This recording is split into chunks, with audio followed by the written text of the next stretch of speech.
अस्सलाम वालेकुम। आप देख रहे हैं पाक एक्सक्लूसिव टीवी। इस वक्त कराची में गर्मी की सूरत हाल बहुत ख़तरनाक है। बहुत ज़्यादा गर्मी पड़ रही है।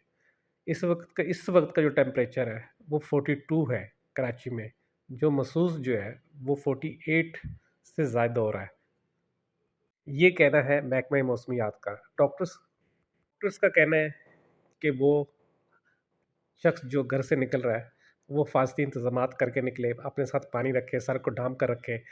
और दूसरी वक्त इस वक्त जो ईदी के मुताबिक जो है कराची शहर में गुज़िश्ता 3 दिन में 300 से ज़ायद अफराद हलाक हो चुके हैं गर्मी से। और इसका बड़ा सबब जो है वो यही है कि लोग एहतियात नहीं कर रहे, गैर ज़रूरी तौर पर घर से निकल रहे हैं। इसलिए सबको चाहिए कि वो एहतियात करें और गैर ज़रूरी तौर पर घर से ना निकलें, पानी साथ रखें। इसके अलावा सर को ढाँप कर रखें। सुबह 10 बजे से लेकर 4 बजे तक गैर ज़रूरी तौर पर घर से ना निकलें।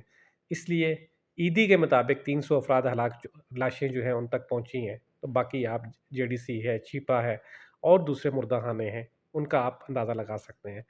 सबसे ज़रूरी चीज़ जो है वो ये है कि आप अपनी हिफाज़त करें और घर से गैर ज़रूरी तौर पर ना निकलें। वीडियो देखने का शुक्रिया। अल्लाह हाफ़िज़।